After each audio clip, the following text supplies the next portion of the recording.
सुधामयी सुधामयी सर्वसमर्थ पतित पावनी अहेतुकी कृपा से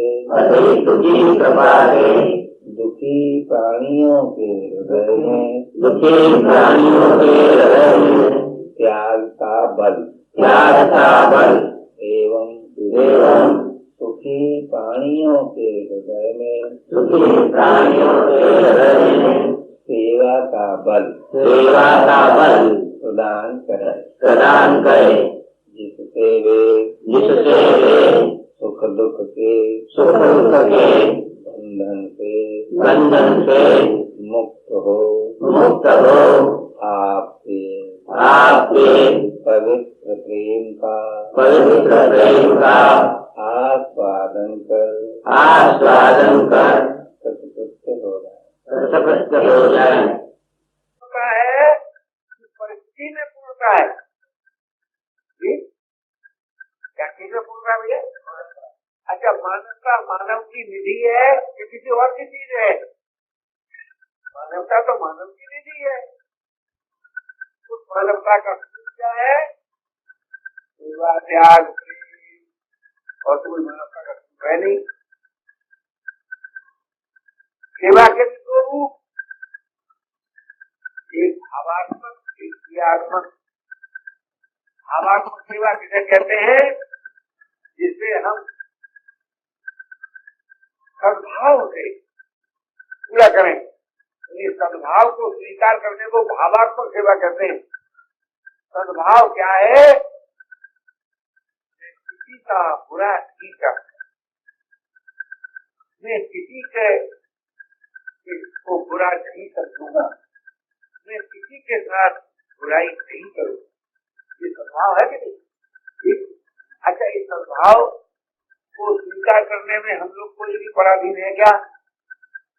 इस सद्भाव को उसके द्वारा सेवा करने में हम कोई भी लोग असमर्थ है क्या? पराधीन है क्या? ये हम सबके लिए असंभव है क्या? ये संभव है? तो सद्भाव पूर्वक सेवा करना तो हम सबके लिए संभव है। और जब सद्भाव पूर्वक सेवा करने लगेंगे तब जीवन में बुराई की उत्पत्ति होगी क्या? और जब बुराई की उत्पत्ति नहीं होगी हम बुरे हो पाएंगे क्या? और जब हम बुरे नहीं रहेंगे तो भले नहीं हो जाएंगे क्या? और जब हम भले हो जाएंगे तो यथाशक्ति भलाई नहीं होगी क्या? आपने सद्भाव से सेवा आरंभ की और भले हो गए और भलाई होने लगी, परंतु उस भलाई का यदि फल भोगेंगे अथवा उस भलाई का अभिमान करेंगे तो हम स्वाधीन हो पाएंगे क्या? ये तो हम स्वाधीन नहीं हो पाएंगे। और जब तक स्वाधीन नहीं हो पाएंगे तब तक उदार और प्रेमी हो सकते हैं क्या? और जब तक उदार और प्रेमी नहीं हो पाएंगे तब तक अपने में संतुष्ट रह सकते हैं क्या? तो आज हम सद्भाव भी रखना पसंद नहीं करते। क्योंकि आप जैसा पढ़ा लिखा, मुझ जैसा बेपढ़ा, आप जैसा सुंदर शरीर वाला, मुझ जैसा असुंदर शरीर वाला, आप जैसा विशेष योग्यता रखने वाला, मुझ जैसा अल्प योग्यता रखने वाला भी सभी के प्रति सद्भाव रखने में समान है कि फर्क है? आज ही बात मान लो, हम सद्भाव सभी के प्रति रखेंगे, किसी के प्रति दुर्भाव नहीं रखेंगे, आप बुराई रहे तो कर भले हो जाएंगे, यथाशक्ति भलाई भी होगी, उसका अभिमान फल छोड़कर स्वाधीन हो जाएंगे। स्वाधीन कहो चाहे अपने में संतुष्ट होना करो, एक बात है कि दो बात है? तो आप अपने में संतुष्ट होने में स्वाधीन है या नहीं? या स्वाधीन होने में स्वाधीन है या नहीं? जब स्वाधीन होने में स्वाधीन है तब तो भाई उस संतवाणी को फिर याद करो। क्या सुना था आपने? अपने में संतुष्ट होने में ही जीवन तथा जीवन धन है, और स्वाधीन होने में आप स्वाधीन है। अतः हम सब जीवन तथा जीवन धन को प्राप्त कर सकते हैं। और कैसे उठाओ? प्रश्न उठाओ। अब कोई नई बात मैंने नहीं कही जी। स्वामी जी ये करते हैं, आपने अभी ये कहा कि हम भूल करते हैं क्योंकि प्रस्तुति के वश हो जाते हैं, तो आप ये नहीं है। तो ये जो हमारा दिमाग, आप यहाँ पर बैठे हैं, दिमाग में ये बात बैठती है कि ये भूल नहीं करनी चाहिए उन्हें, लेकिन फिर भी इंसान जो है दुनिया के, हम ये भूल करते ही जाते हैं। अच्छी हर रोज प्रवचन भी सुनते हैं लेकिन भूल करते हैं। सुन विस्तार मत बोलो, बताओ कठिनाई क्या है? यानी एक बात कर थोड़ी, हाँ बोलो। भूल करना है ये क्या, ये हम भूल संस्कारों के वश करते हैं या अविद्या के वश करते हैं? और अगर अविद्या के वश करते हैं तो उसका नाश प्रभु कृपा से हो सकता है या किसी और ढंग से? बहुत अच्छा बहुत अच्छा, अभी बहुत अच्छा। अब ये बात नहीं, देखिए एक बात तो हम ये गलती करते हैं यहाँ, हम संसार को देख देख कर सोचते हैं, अपने को देख कर नहीं सोचते। संसार भूल करता जा रहा है, आपने मान लिया कि भूल करना अनिवार्य हो गया, निश्चित यह तो बड़ा फर्क होता है, तो बड़ा फर्क पड़ जाएगा। तो गंभीर सोचो, प्रश्न है तो उसका उत्तर सुन लो। मैं ये निवेदन कर रहा हूँ, दुनिया के लोग भूल करते ही जा रहे हैं। दुनिया के लोग, एक बात तो बताओ, जिसे आप दुनिया के लोग कहते हैं वो दुनिया है कि लोग हैं? लोग तो अकेले आप हैं। विचार करके देखो, देखो ये दार्शनिक प्रश्न करो तो दार्शनिक भाषा सुनो। दुनिया एक इकाई है, आप स्वयं भी एक इकाई हैं, और दुनिया का मालिक जो सुना है वो भी एक इकाई है। क्या ये जीवन का सत्य नहीं है? है ना? तो आप दुनिया को देखकर दुनिया के लोगों की कल्पना कर लेते हैं, यानी अपने ही अनेक को मान लेते हैं और कहते हैं हम सब लोग भूल करते जा रहे हैं। क्या करते जाइए आप, ऐसा न सोचकर ऐसा सोचिए हम भूल करते जा रहे हैं, जानते हैं कि भूल नहीं करना चाहिए। अब ये भूल क्यों करते जा रहे हैं? हमारे संस्कार करा रहे हैं, हमारी अविद्या करा रहे हैं। ठीक है बेटा, मैं आ गया मूल प्रश्न पर। तो मैं पढ़ा लिखा नहीं, समझ नहीं पाऊंगा तो कह नहीं पाऊंगा। हाँ, अब आप ये सोचिए कि अविद्या किसे कहते हैं और संस्कार किसे कहते हैं? अविद्या कहते हैं जो विद्यमान न हो और हम मान लें और संस्कार कहते हैं कि जो कुछ हम करें और उसकी जो मेमोरी बनती है उसको संस्कार कहते हैं। आया प्रश्न? यानी संस्कार कहते हैं कि हमने दही खा लिया, अब दही खाने का संस्कार बन गया।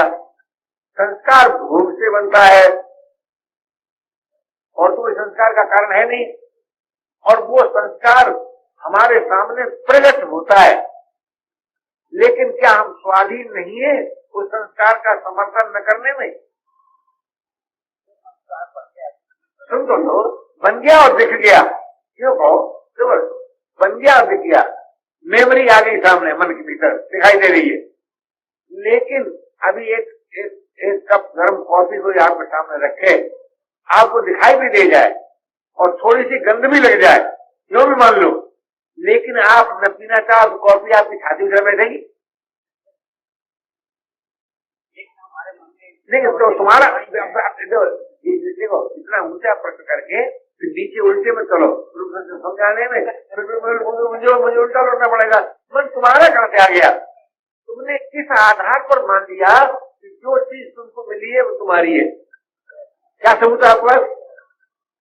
आप सदैव उसके साथ रह सकते हैं, वो सदैव आपके साथ रह सकती है। तो तुमने दिखाई देने वाले तन को, दिखाई देने वाले दृश्य को अपना किस आधार पर मान लिया मेरे भैया? तो भाई अरे हो, अविद्या शब्द नहीं, अविद्या शब्द कहता है न हो और मान लो, विद्यमान न हो और वास्तविक न हो और आपने मान लिया। तो अविद्या तो विद्या के अनादर का नाम है। विद्यमान क्या है? इसको देखो, क्या विद्यमान है? तुम स्वयं विद्यमान हो, मैं हूं ऐसा तुम अनुभव करते हो। तो जब तुम स्वयं विद्यमान हो तो तुम अपने में संतुष्ट क्यों नहीं होते? और जो नहीं है, जो सदैव नहीं है, उसको आप क्यों पकड़ लेते हो?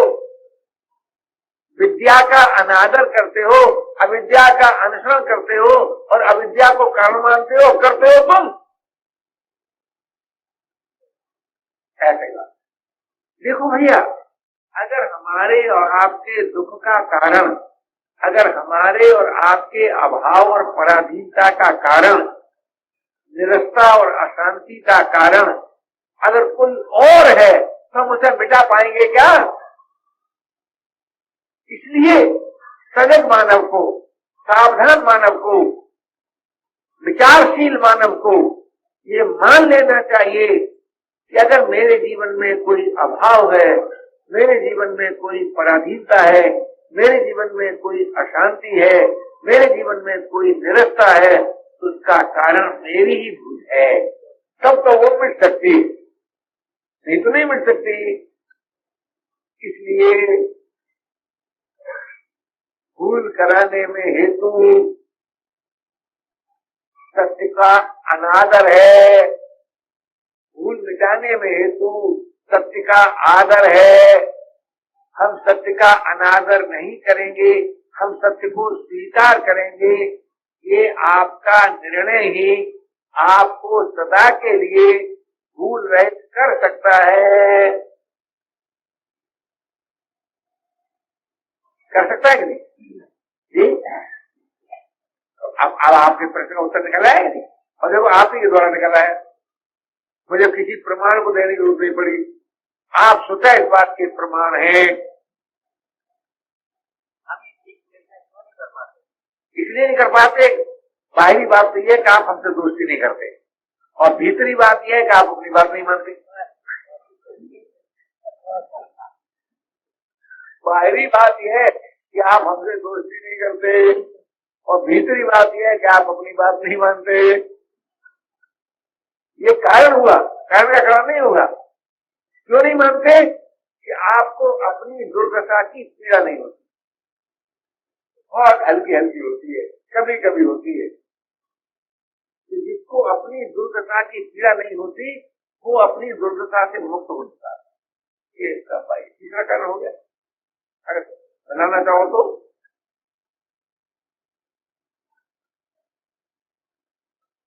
अब देखिए, इतनी बातें बोल रहा हूं, मैं सोच के नहीं बैठा। आपने प्रश्न किया, आपके प्रश्न में निकल आए। इसीलिए मैं बार बार कहता हूं भैया कि मानव शासन की प्रणाली है परस्पर विचार विनिमय करना। मानव शासन की प्रणाली सुनाना सुनना नहीं है, परस्पर विचार विनिमय करना है। हम लोग बैठ करके परस्पर विचार विनिमय करें इन्हीं बातों पर, अपने सत्य को सामने रखकर, अपनी भूल को सामने रखकर। जब आप अपने सत्य को, अपनी भूल को सामने रखकर विचार करेंगे, भूल मिट जाएगी, सत्य रह जाएगा, सफलता मिल जाएगी।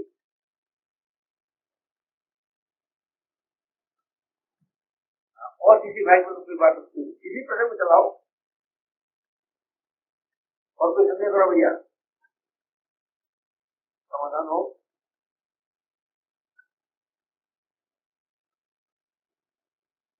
देखो भैया, मैं फिर से कह देता हूँ आगे की बात, जो हम किसी ने नहीं देखे,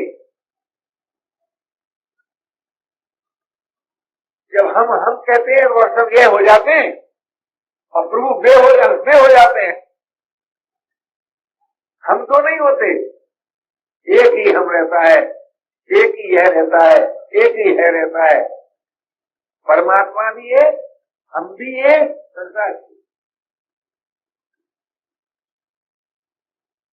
हमारा और संसार का काल्पनिक संबंध होने से सेव्य और सेवा का, सेव्य और सेवक का संबंध है। संसार हमारा सेव्य है, हम उसके सेवक हैं, और परमात्मा के साथ आत्म संबंध होने से प्रेम और प्रेमात्म का संबंध है।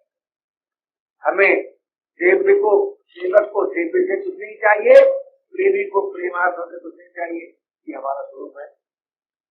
हमें संसार से भी कुछ नहीं चाहिए, हमें परमात्मा से कुछ नहीं चाहिए, क्योंकि वे हमारे प्रेमास्पद है, ये हमारे सेवास्पद है।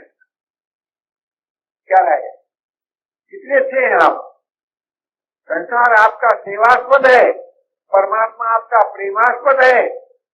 आप संसार की सेवा कर सकते हैं उदार होकर, आप परमात्मा के प्रेमी हो सकते हैं अपना मानकर। यहाँ परिस्थिति की गंध भी नहीं है।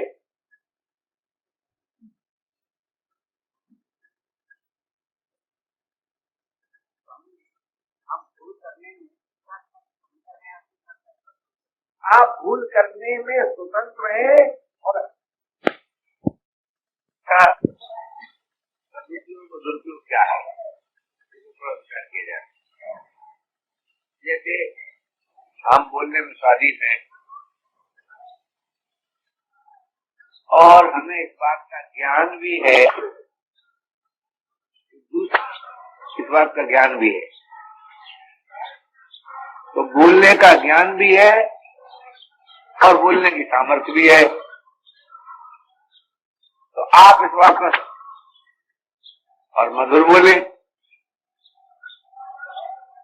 अगर आप स्वाधीनता का दुरुपयोग नहीं करेंगे तो आप कभी झूठ नहीं बोलेंगे, कटु नहीं बोलेंगे, अनावश्यक नहीं बोलेंगे, तो क्या होगा उससे कि बोलने का जो राग है वो निवृत्त हो जाएगा और हमारे ऊपर जो सुनने वालों का अधिकार है उसकी सुरक्षा हो जाएगी। मिली हुई स्वाधीनता से हम करने के राग से भी रहित होते हैं और उससे सुंदर समाज का निर्माण भी होता है। करने के राग से रहित होने से क्या लाभ होगा, इस पर जब विचार किया जाए तो ऐसा मालूम अपने लिए शरीर की आवश्यकता ही अनुभव नहीं करेंगे, मुक्त हो जाएंगे। हमारे जीवन में बंधन क्या है, हम ये जानते हुए कि शरीर सदैव हमारे साथ नहीं रहेगा, हम सदैव उसके साथ नहीं रह सकते, फिर भी शरीर की आवश्यकता अनुभव करते हैं। क्यों करते हैं कि हमने मिली हुई वस्तुओं का, योग्यता का, सामर्थ्य का सदुपयोग नहीं किया, अर्थात सेवा नहीं की, भोग किया। मिली हुई स्वाधीनता का दुरुपयोग है भोग, अर्थात अपने सुख के लिए जब हम कोई काम करते हैं तब वो मिली हुई स्वाधीनता का दुरुपयोग हो जाता है। और यदि परहित के लिए कोई काम करते हैं तो मिली हुई स्वाधीनता का सदुपयोग हो जाता है। तो मिली हुई स्वाधीनता के सदुपयोग से हम बड़ी ही सुगमता पूर्वक राग रहित होकर योगवित हो जाते हैं, राग रहित हो जाते हैं और योगवित हो जाते हैं। और फिर हम सदा के लिए पराधीनता से रहित हो जाते हैं, मुक्त हो जाते हैं, स्वाधीन हो जाते हैं। मिली हुई स्वाधीनता के सदुपयोग से ही हम स्वाधीन हो जाते हैं। ये भाषा आप महानुभाव को समझ आ रही है, यानी मिली हुई स्वाधीनता का जब सदुपयोग करेंगे हम स्वाधीन हो जाएंगे। और स्वाधीन होते ही स्वतः है जीवन में दो बातें आ जाती हैं, एक उदारता और दूसरा प्रेम। तो जब हमें ये तीनों मौलिक तत्व प्राप्त हो गए, स्वाधीन होने से उदारता भी आ गई, प्रेम भी आ गया। उदारता से जीवन जगत के लिए उपयोगी हो गया और प्रेम से जीवन प्रभु के लिए उपयोगी हो गया। और स्वाधीन होने से जीवन अपने लिए उपयोगी हो गया। यही इस मानव जीवन की विलक्षणता है, महिमा है कि जीवन सभी के लिए उपयोगी हो सकता है। और इससे सुंदर और कोई जीवन का चित्र होगा मेरे जानने में तो आया नहीं, आप लोगों ने आया हो मालूम नहीं। हम इतने सुंदर हो जाएं कि संसार भी हमारी आवश्यकता अनुभव करे और परमात्मा में हमें पसंद करे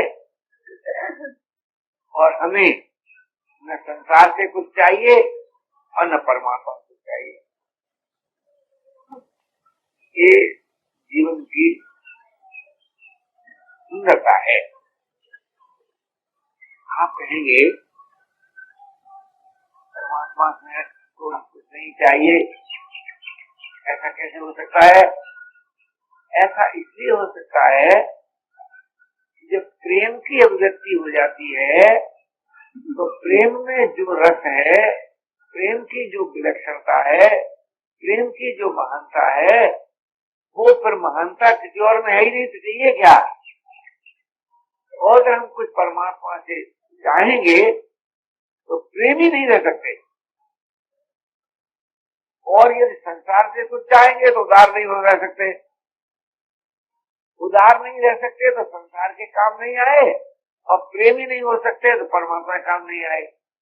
इसलिए हमें इस वास्तविकता पर बड़ी गंभीरता से विचार करना चाहिए कि भाई हमें संसार से भी कुछ नहीं चाहिए, हमें परमात्मा से भी कुछ नहीं चाहिए।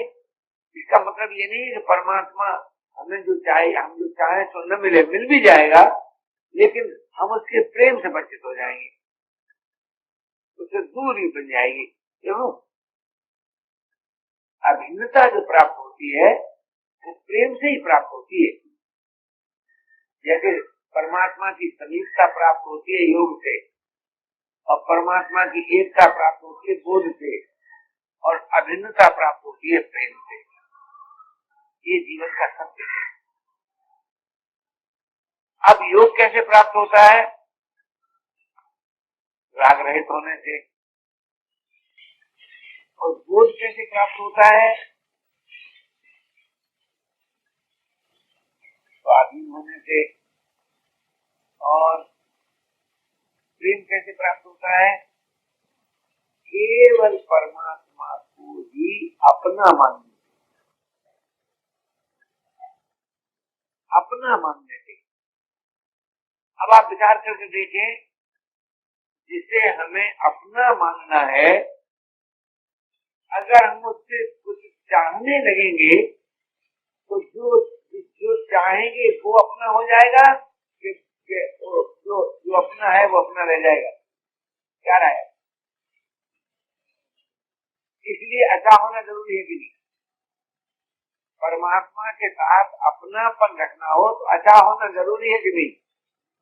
जी क्या रहा है? और अपने मन के बिना प्रेम हो सकता है क्या? और प्रेम के बिना अहम भाव नाश नहीं होता, ज्ञान से शुद्ध होता है, योग से सबल होता है, प्रेम से नाश होता है। और वो प्रेम है अपनेपन में। प्रेम किसी क्रिया विशेष से नहीं होता, किसी योग्यता विशेष से नहीं होता, किसी सामर्थ्य विशेष से नहीं होता, अपनेपन से होता है। आप विचार कर देखिए, जिसे आप अपना मान लेते हैं, क्या वो आपको प्यारा नहीं लगता? जी अच्छा, और अपने प्यारे की हर चीज प्यारी लगेगी कि नहीं लगेगी? तो प्रभु अपने सब कुछ प्रभु का है, तो जीवन में क्या रह जाएगा? प्रेम ही रह जाए। अब ये सत्य को हम स्वीकार करें तो क्रांति आ जाए। प्रभु अपने हैं, सब कुछ अब प्रभु का है, और मेरे पास जो कुछ मिला हुआ सा लगता है वो अपना नहीं है। यानी मिला हुआ शरीर अपना नहीं है, मिला हुआ मन अपना नहीं है, मिला हुआ धन अपना नहीं है, मिली हुई योग्यता अपनी नहीं है। क्यों? आप विचार करके देखो, अपना जो होता है वो अपने से भिन्न नहीं हो सकता, लेकिन तन आपको अपने से भिन्न मालूम होता है कि नहीं? जी? और योग्यता और वस्तु और सामर्थ्य सब अपने से भिन्न मालूम होता है। पहले योग्यता कम थी, अब अधिक हो गई। पहले सामर्थ्य अधिक थी, अब कम हो गई। पहले वस्तु अधिक थी, अब कम हो गई। पहले कम थी, अब अधिक हो गई। तो हम अलग रहते हैं, वस्तु योग्यता सामर्थ्य अलग रहती है। हमारा और वस्तु योग्यता सामर्थ्य का कभी मिलन नहीं होता। होता है क्या? विचार तो करो। तो जिससे हमारा मिलन ही नहीं होता उसको हम अपना कैसे मान सकते हैं? वो हमारा कैसे हो सकता है? हो ही नहीं सकता। हाँ, उसका हम सदुपयोग कर सकते हैं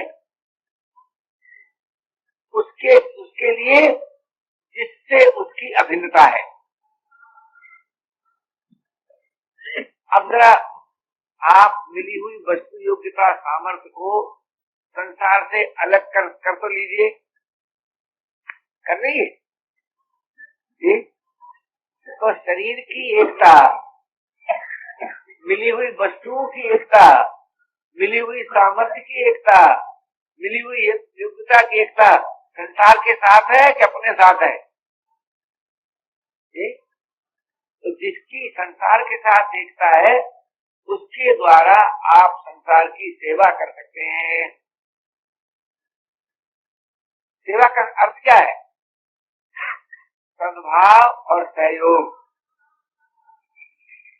सद्भाव सेवा है, सहयोग देना सेवा है।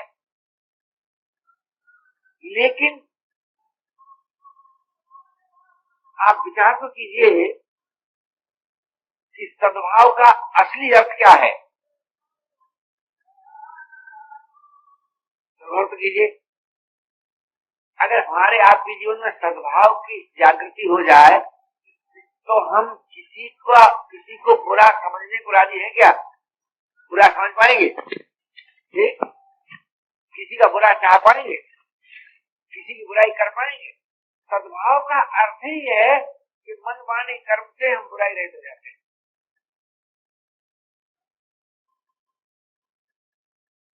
सद्भाव अगर आप संसार के साथ रखना चाहते हैं तो आप बुराई रहित हो ही जाएंगे। और जब बुराई रहित हो जाएंगे तो क्या इच्छाशक्ति भलाई नहीं होगी? क्या राय? इच्छाशक्ति भलाई होगी। तो सद्भाव से ही सहयोग उत्पन्न होता है, जिसकी की मांग संसार को है। आप विचार करके देखिए संसार की मांग सद्भाव और सहयोग है या नहीं? ऐसे ही प्रभु की मांग प्रेम है कि नहीं? ऐसे ही अपनी मांग स्वाधीनता है कि नहीं?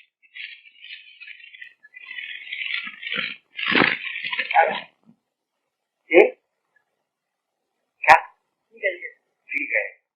तो जब परमात्मा हमसे प्रेम की आशा रखते हैं और संसार हमसे सद्भाव और सहयोग की आशा रखता है और हम स्वयं स्वाधीन होना चाहते हैं तो इसके लिए उपाय क्या है? अचाह हुए बिना हम स्वाधीन हो सकते हैं क्या? अपना माने बिना हम प्रेमी हो सकते हैं क्या? और प्रभु का अपने का सब कुछ अपने का है ऐसा माने बिना सद्भाव रख सकते हैं क्या? अपने जो अपने का है उसका भला चाहेंगे, बुरा चाहेंगे? जी, भला चाहेंगे। भला चाह नहीं सद्भाव हो गया, या बुरा न चाहना सद्भाव हो गया। किसी का हम कभी बुरा नहीं चाहेंगे, चाहे हमें कितना ही कष्ट क्यों न मिला हो किसी से। ऐसा मान लिया जाए कि किसी ने हमारे साथ हमको दुखी किया हो, दुख दिया हो, तो अगर आपको सद्भाव जीवन में रखना है तब तो उसका बुरा नहीं चाह सकते। और सद्भाव की आशा संसार रखता है, प्रेम की आशा प्रभु रखते हैं। और मनुष्य स्वयं अपने को सब प्रकार से स्वाधीन देखना चाहता है, स्वाधीन। तो ये जो हमारा रूप है संसार के हमारा सद्भाव प्रेम हो, अखंड रूप से हो, सदा के लिए हो, सदैव ही हो। अधिक बात बताओ, ये कब हो सकता है? जब हमें हमारा नाश हो जाएगा तो हो सकता है क्या?